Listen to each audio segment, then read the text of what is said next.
ராகுல் காந்தி வேஸ்ட், அவர் ஒரு பப்பு, அவர் இளவரசர், அரசியலில் தாக்கு பிடிக்க மாட்டார். இப்படி அந்த வட இந்திய ஊடகங்கள் குறிப்பாக அப்படியே மட்டம் தட்டி அவரை வச்சிருந்தாங்க. இந்த கடைசியில் ஒரு 1.5 வருஷம் கட்சி ஒரு இக்கட்டான ஒரு சூழ்நிலை வர்றப்ப ஃபுல் ஃபோர்ஸாக இறங்க பாரத் ஜோடா யாத்ரா அப்படின்னு ஒரு யாத்திரையை தொடங்க.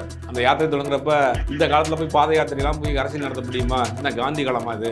இந்த நேரத்தில் போய் யாத்திரை தொடங்குறாரு, யார் கூட வர்றது கூட ஆள் இருக்காது, கட்சியில் இருக்கவங்களாம் பாதி பேர் போயிட்டாங்க அப்படின்னு நிறைய அதுவும் விமர்சனம். அரசியல்வாதினா ஒரு பெரிய மேடையில் ஒரு ஓப்பன் காரில் வணக்கம் சொல்லிட்டே போவார், வணக்கம் சொல்லிட்டு வருவார், அடுக்கு மொழியில் பேசுவார். அப்படிங்கிற ஒரு அரசியல்வாதிக்குன்னு ஒரு பிம்பம் இருந்தது. அது எல்லாத்தையும் உடைச்சார். நீங்கள் நாடாளுமன்றத்தில் நீங்கள் இந்த எதிர்கட்சிகளுடைய ஒப்புதல் இல்லாமல் எந்த ஒரு பில்லையும் நீங்கள் பாஸ் பண்ண முடியாது, எந்த ஒரு மசோதாவையும் நீங்கள் கொண்டு வர முடியாத அளவுக்கு வலுவாக வந்துச்சு. இவ்வளோ ஒரு மகத்தான ஒரு வெற்றியை ராகுல் காந்திங்கிற ஒரு ஒற்றை மனிதர் தான் கொண்டு வந்து அதான் இன்னைக்கு பெரிய விஷயம் பார்க்க வேண்டியது. யாரை நீங்கள் தாழ்வா நினைச்சிங்களோ, யாரை இவர் ஒண்ணுமே ஆக மாட்டாருன்னு நினைச்சிங்களோ, யாருக்கு ஜாதகம் சரியில்லைன்னு சொன்னீங்களோ, எல்லாத்தையும் உடைச்சி இன்னைக்கு ஒற்றையாளா ஒரு 70 வருஷ பாரம்பரிய ஒரு கட்சியை இன்னைக்கு காப்பாற்றி இருக்கிறார், மீட்டெடுத்திருக்கிறாருங்கிறது ராகுல் காந்தியினுடைய தனிப்பட்ட ஒரு திறமை தான்.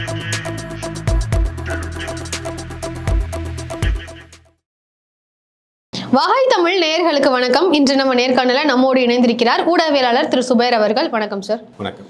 இன்றைக்கு ராகுல் காந்தி அவர்களோட பிறந்த நாள். ராகுல் காந்தி அவர்கள் காங்கிரஸ் கட்சியோட ஒரு முகமாவே இப்போ இருந்துட்டு இருக்காரு.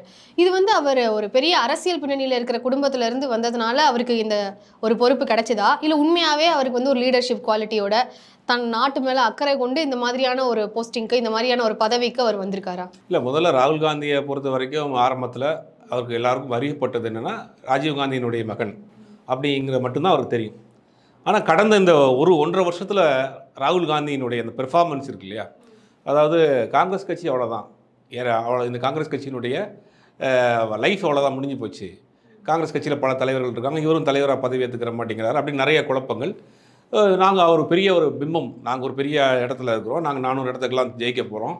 நாடாளுமன்றத்திலேயே பிரதமர் சொல்கிறாரு, ராகுல் காங்கிரஸ் கட்சி வர தேர்தலில் எதிர்கட்சி வரிசையில் கூட அமராது, 70 வருஷம் ஆட்சி பண்ண கட்சி இன்றைக்கி எந்த மாதிரி நிலைமையில் இருக்குது, ஐயோ பாவம், அடுத்த முறை நான் உங்களை இங்கே பார்ப்படான்னு கூட தெரியலங்கிற மாதிரி நிறையா கேள்விகள், விமர்சனங்கள். அதே மாதிரி வட இந்திய ஊடகங்கள் அவரை பப்பு, இவருக்கு ஒன்றும் தெரியாது, ராஜா வீட்டு பையன், இளவரசன் அப்படி நிறையா மீம்ஸ், ட்ரோல்ஸ், கண்டென்ட்டு அவரை ஒரு ஒன்றுமே தெரியாத ஒரு மனிதராக சித்தரிக்கப்பட்டாங்க, போலியாக சித்தரிக்கப்பட்டாங்க.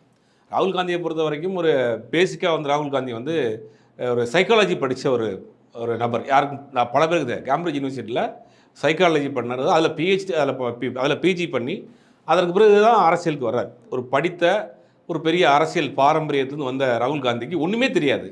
ராகுல் காந்தி வேஸ்ட்டு, அவர் ஒரு பப்பு, அவர் இளவரசர், இந்த அரசியலில் தாக்கு பிடிக்க மாட்டார். இப்படி ஒரு படித்த அரசியல் பின்புலத்துலேருந்து வந்த ஒருவரை அந்த வட இந்திய ஊடகங்கள் குறிப்பாக அப்படியே மட்டம் தட்டி அவரை வச்சுருந்தாங்க.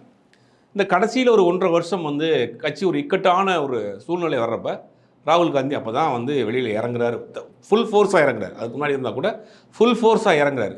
பாரத் ஜோடா யாத்ரா அப்படின்னு ஒரு யாத்திரையை தொடங்குறாரு. அந்த யாத்திரை தொடங்குறப்ப இந்த காலத்தில் போய் பாத யாத்திரையெல்லாம் போய் அரசியல் நடத்த முடியுமா? என்ன காந்தி காலமா இது? இந்த நேரத்தில் போய் யாத்திரை தொடங்குறாரு, யார் கூட வர்றது கூட ஆள் இருக்காது, கட்சியில் இருக்கவங்களாம் பாதி பேர் போயிட்டாங்க அப்படின்னு நிறைய அதுவும் விமர்சனமாச்சு. ஸ்ரீபெரும்புதூரில் ஆரம்பிக்கிறார்.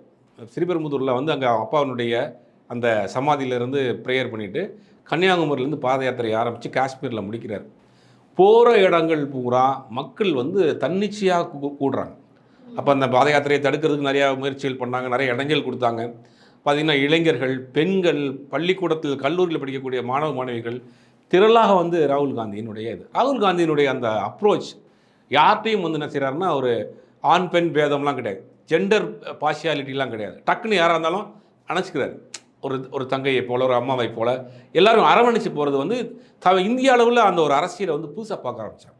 அரசியல்வாதினா ஒரு பெரிய மேடையில் ஒரு ஓப்பன் காரில் வணக்கம் சொல்லிட்டே போவார், வணக்கம் சொல்லிட்டு வருவார், அடுக்கு மொழியில் பேசுவார். அப்படிங்கிற ஒரு அரசியல்வாதிக்குன்னு ஒரு பிம்பம் இருந்தது. அது எல்லாத்தையும் உடைச்சார். அது உடைச்சார் அப்படிங்கிறது அது வேணும்னே பண்ணல. இயற்கையாகவே ராகுல் காந்திக்கு அந்த ஒரு லேசியான ஒரு மைண்ட் இருக்குது. எல்லாரையும் ஒரு ஈக்குவலாக பார்க்கக்கூடிய அந்த மைண்ட் தாட்டு. அப்படிங்கும்போது போகிற இடங்களில் சின்ன குழந்தை ரோஜா பூ வச்சுருந்தா அவர் டக்குன்னு அந்த கூட்டத்தை தாண்டி போய் அதை போய் கட்டி அணைச்சி தூக்கிக்கிறாரு. ஆண் பெண் பேதம் இல்லாமல் எல்லாரையும் கையை பிடிச்சி அரவணைச்சு போகிறாரு. இது ஒரு படித்தவர்கள் மத்தியில், இளைஞர்கள் மத்தியில் ஒரு பெரிய ஒரு மாற்றத்தை உண்டு பண்ணுது. ராகுல் தலைவரெல்லாம் இப்படி தான் இருக்கணும் போல், நம்ம நினச்ச தலைவர் வந்தான் போல் அப்போ அது இப்போ உள்ள இளைஞர்களுக்குலாம் அரசியல்வாதியாக இருந்தாலும் நீ அவங்க சக மனிதர் தானே, அந்த மாதிரியான ஒரு பார்வை இருக்கு இல்லையா? அதை வந்து ராகுல் காந்தி கரெக்டாக செஞ்சுட்டு இருந்தார். அது வேணும்னே செய்யாட்டியும் கூட அவர் அறியாமையே நடக்குது. அப்போ காஷ்மீர் கன்னியாகுமரியிலேருந்து காஷ்மீர் வரைக்கும் போகிற அந்த பயணம் வந்து ஒரு ஒரு பெரிய மாற்றத்தை, இந்த பாரத் ஜோடோ யாத்திரா வந்து பெரிய மாற்றத்தை இந்த தேர்தலில் நம்ம கொடுத்துருக்கிறத பார்க்கலாம். இந்த தேர்தல் எப்படி நடந்துச்சு அப்படிங்கிறது நமக்கு தெரியும். அதாவது காங்கிரஸ் கட்சி அவ்வளோதான், இந்த கூட்டணி யாரும் இவங்கள்ட்ட சேர மாட்டாங்க அப்படின்னு நினைக்கிறப்ப, இந்தியாவில் இருக்கக்கூடிய மாநில கட்சிகள்லேயே மிக பிரபலியமான கட்சிகள், வலுவாக இருக்கக்கூடிய மாநில கட்சிகள், மம்தா பானர்ஜியாக இருக்கட்டும், அகிலேஷ் யாதவாக இருக்கட்டும், இந்த பக்கம் உத்தவ் தாக்கரேவாக இருக்கட்டும், தமிழ்நாட்டில் திமுகவாக இருக்கட்டும், இந்த மாதிரியான ஒவ்வொரு மாநிலங்களிலும் செல்வாக்குள்ள கட்சிகள், சரத்பவார் ஆகட்டும், எல்லாருமே, அரவிந்த் கெஜ்ரிவால் எல்லாருமே வந்து இவருடைய அந்த இந்தியா கூட்டணிங்கிற ஒரு அணியை ஃபார்ம் பண்ணுறாங்க. இந்த கூட்டணியுமே நிற்காது, எல்லாருமே தலைவர்கள் அப்படின்னாங்க தேர்தலை சந்திக்கிறாங்க. என்னடா இவங்க தேர்தல் வரைக்கும் வந்துட்டாங்களா அப்படின்னு ஒரு முயற்சி வர்றப்ப என்ன பண்ணுறாங்கன்னா, அந்த கூட்டணி இருக்கக்கூடிய 2 மாநில முதலமைச்சர்களை கைது பண்ணுறாங்க. காங்கிரஸ் கட்சியினுடைய வங்கி கணக்குகளை முடக்கிறாங்க. அதாவது ஒரு போர்க்களத்தில் 2 பேரும் சண்டை செய்யறதுனா சரி பலமாக தான் சண்டை பண்ண முடியும்.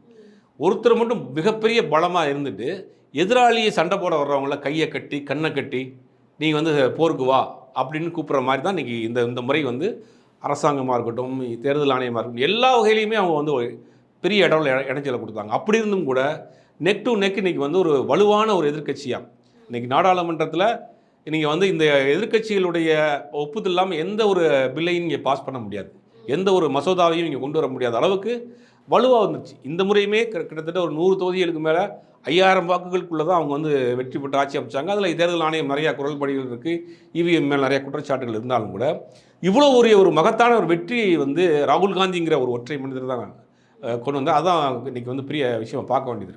அப்போ நீங்கள் வந்து யாரையும் வந்து நீங்கள் வந்து துச்சமாக நினச்சிடாதீங்க அப்படிங்கிறது ராகுல் காந்தியினுடைய அந்த ஒரு முயற்சி. அது விடாமுயற்சி, தன்னுடைய உழைப்பு, கூட்டணி கட்சிகளாக இருக்கட்டும், தோழமை கட்சிகளாக இருக்கட்டும், தன்னுடைய சொந்த கட்சிகளாக இருக்கட்டும், அவருடைய அணுகிற முறை, ஒரு கட்சி தலைவர் தொண்டருங்கிறதெல்லாம் தாண்டி அவங்கள்ட்ட ஒரு பாண்டிங் கூட ராகுல் காந்தியுடைய அந்த அப்ரோச் வந்து பெரிய லெவலில் வச்சு. தமிழ்நாட்டிலே நம்ம பார்த்தோம், ஒரு மீட்டிங்கு ஒரே ஒரு ஸ்வீட் பாக்ஸ் கொண்டு போய் கொடுத்து ஒட்டுமொத்தமாக காலி பண்ணி போட்டார். பாஜகவை சேர்ந்த முக்கிய பிரமுகர்கள், என் பிரைம் மினிஸ்டர் இங்கே பல முறை இங்கே வந்தார், பல முறை ரோட் ஷோ பண்ணார், தியானம் பண்ணார், பல மத்திய அமைச்சர்கள் வந்துட்டு போனாங்க. ராகுல் காந்தி ஒரே ஒரு முறை தான் வந்தார். காங்கிரஸ் போட்டிட்டு அத்தனை இடங்கள்லையும் வெற்றி. தமிழ்நாட்டில் அத்தனை இடங்கள், விருதுநகர் தாண்டி மீதி எல்லாமே லட்சக்கணக்கான வாக்குகள் வித்தியாசத்தில் வெற்றி. அப்போ ஒரே ஒரு முறை தான் ராகுல் காந்தி வந்தார். ஒரே முறை வந்து ஒரு ஸ்வீட் பாக்ஸை கொடுத்துட்டு போனாங்க. அவருடைய அணுகுமுறை இருக்கு இல்லையா, அது வந்து மக்களுக்கு பெருசாக ஈர்த்தது. அதுதான் வந்து 2 நாளைக்கு முன்னாடி கூட கோயம்புத்தூரில் நடந்த ஒரு மீட்டிங்கில் கூட தமிழ்நாட்டு முதலமைச்சர் சொன்னார், அவங்க வந்து இத்தனை முறை வந்துட்டு போனாங்க, ராகுல் காந்தி எல்லாத்தையும் ஒரே ஒரு ஸ்வீட் பாக்ஸில் காலி பண்ணிட்டாரு. அப்போ வந்து நீங்கள் யாரை வந்து நீங்கள் தாழ்வாக நினச்சிங்களோ, யாரை வந்து இவர் ஒன்றுமே ஆக மாட்டாருன்னு நினச்சிங்களோ, யாருக்கு ஜாதகம் சரியில்லைன்னு சொன்னீங்களோ, எல்லாத்தையும் உடச்சி இன்றைக்கி வந்து ஒற்றையாளாக வந்து ஒரு 70 வருஷ பாரம்பரிய ஒரு கட்சியை இன்றைக்கி காப்பாற்றிருக்கிறார், மீட்டெடுத்திருக்கிறாருங்கிறது ராகுல் காந்தியினுடைய தனிப்பட்ட ஒரு திறமை தான். சரி, இப்போ தேசிய கட்சியில் காங்கிரஸ் கட்சியாக இருக்கட்டும், இல்லை மாநில கட்சியில் திமுகவாக இருக்கட்டும், இதில் எல்லா எதிர்கட்சியுமே சொல்கிறது வந்து நெப்போட்டிசம். எல்லாரும் இந்த மாதிரி அரசியல் பண்ணுறது வந்து பாரம்பரிய அரசியல், ஒரே குடும்பத்திலேருந்து அரசியல் பண்ணுறாங்க, இந்த ஒரு தப்பை தான் வந்து சொல்லிக்கிட்டே இருக்காங்க. இந்த ஒரு விமர்சனம் தான் இருந்துக்கிட்டே இருக்குது. ஸோ இந்த விமர்சனத்தை வந்து உங்களோட ஒப்பீனியன் என்ன? இல்லை, நீங்கள் வாரிசு அரசியல் அப்படிங்கிறத வந்து இன்றைக்கி வந்து ஒரு தவிர்க்க முடியாத ஒரு விஷயமாயிருச்சு. அப்பா ஒரு அரசியல் இருக்கிறாருன்னா அந்த அரசியலுடைய புரிதல், இன்றைக்கி அரசியலில் வந்து இறங்கி சீக்கிரமாக வந்து புதுசாக வந்து ஒருத்தவங்க வந்து இறங்கி பண்ணிட முடியாது. ஒரு பாரம்பரியமாக அவங்க அப்பா ஒரு எம்பியாக இருக்கிறாரு, அந்த தொகுதிக்கு வந்து நல்லதை செஞ்சுக்கிட்டே இருக்கிறாரு, அவர் அந்த இடத்துல இருந்து அவருடைய பணியை செய்யணும் அப்படிங்கிறதுக்கு வந்து ஒரு ஆள் வேணும்ல. அப்போ அரசியல் பின்புலத்தில் இல்லாதவங்களால பண்ண முடியாது. இல்லை, இல்லாதவங்களும் வரலாம். ஆனால் ஏன் ஒரு அரசியல்வாதியினுடைய பையன் ஏன் அரசியலுக்கு வரக்கூடாதுங்கிற அந்த பாயிண்ட் ஆஃப் வியூவில் சொல்லணும். நீங்கள் யார் வேணாலும் அரசியலுக்கு வரலாம், மக்கள் ஏற்றுக்கிட்டாங்கன்னா உங்களை வந்து சட்டமன்ற உறுப்பினர் ஆக்க போகிறாங்க, நாடாளுமன்ற உறுப்பினர் ஆக்க போகிறாங்க, இல்லை முதலமைச்சர் ஆக்க போகிறாங்க, என்ன வேணாலும் மக்கள் நினச்சி ஆக்க போகிறாங்க. ஆனால் ஏன் ஒரு அரசியல்வாதியினுடைய பையங்கிற ஒரு காரணத்துக்காக அவங்கள இங்கே புறந்தள்ளுறீங்க? இப்போ வசந்தகுமார் இருக்கார், கன்னியாகுமரியில் எம்பியாக இருந்தார், அவர் நல்லா ஆக்டிவாக பண்ணிகிட்டு இருந்தார், அவருடைய சொந்த காசப்பட்டு அந்த பகுதி மக்களுக்கு நல்லா செஞ்சுட்டு இருக்கார்.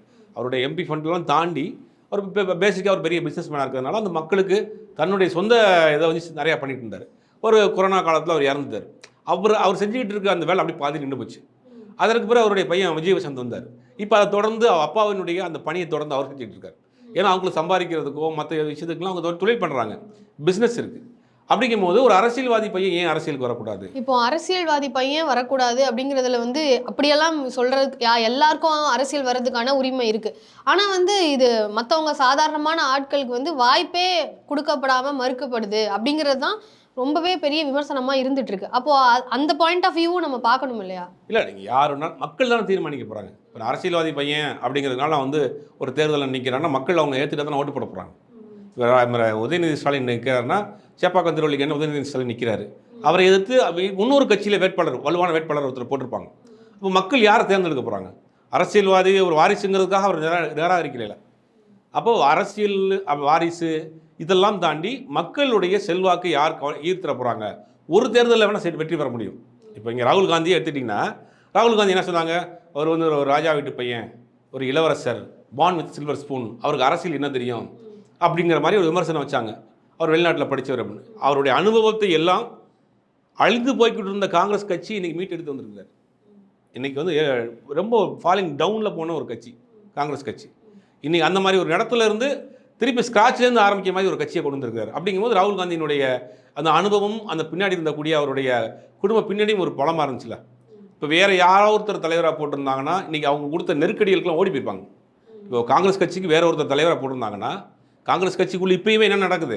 ஒருத்தர் மத்திய பிரதேசத்தில் ஒரு வேட்பாளராக போடுறாங்க, எலெக்ஷன் இது கேண்டிடேட் வாபஸ்லாம் வாங்குறதுக்கு முன்னாள் 2 நாளைக்கு பிறகு வந்து அவர் வித்ட்ரால் பண்ணிடுறாரு.